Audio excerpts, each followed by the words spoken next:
వాటిక మరో breaking news చూస్తున్నాం. నీతి ఆయోగ్ సమావేశంలో పాల్గొనేందుకు సీఎం చంద్రబాబుకి ఢిల్లీకి వెళ్లారు.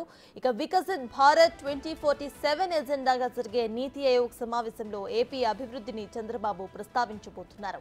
వికసిత్ భారత్ 2047 లో భాగంగా వికసిత్ ఏపీ 2047 విజన్ డాక్యుమెంట్ ను రాష్ట్ర ప్రభుత్వం రూపకల్పన చేపట్టింది. ఇందులోని అంశాలను నీతి ఆయోగ్ భేటీలో చంద్రబాబు ప్రస్తావిస్తారు. వికసిత్ భారత్, వికసిత్ ఏపీ లక్ష్య సాధనకు అమరావతి, పోలవరం ప్రాజెక్టులు ఏ విధంగా ఉపకరిస్తాయో చెప్పబోతున్నారు. రాష్ట్రంలో ప్రైమరీ సెక్టార్ పరిధిలోకి వచ్చే వ్యవసాయం, ఆక్వా రంగాలకు ఉన్న అవకాశాలను కూడా నీతి ఆయోగ్ సమావేశంలో చర్చించబోతున్నారు చంద్రబాబు.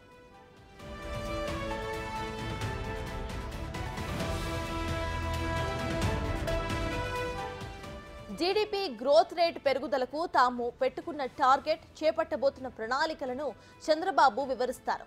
ఇక సేవారంగ అభివృద్ధికి ఏపీలో ఉన్న అవకాశాలను ప్రత్యేకంగా చెప్పుకున్నారు. డిజిటల్ కరెన్సీ ఆవశ్యకతను కీలకమైన ఈ సమావేశంలో చంద్రబాబు ప్రస్తావించబోతున్నారు. వికసిత్ భారత్, వికసిత్ ఏపీ విషయాలపై ఇప్పటికే సీఎం చంద్రబాబుతో నీతి ఆయోగ్ సీఈఓ సుబ్రహ్మణ్యం మాట్లాడారు. నీతి ఆయోగ్ సమావేశం ముందు, ఆ తరువాత అందుబాటులో ఉన్న కేంద్ర మంత్రులను ఏపీ సీఎం కలవ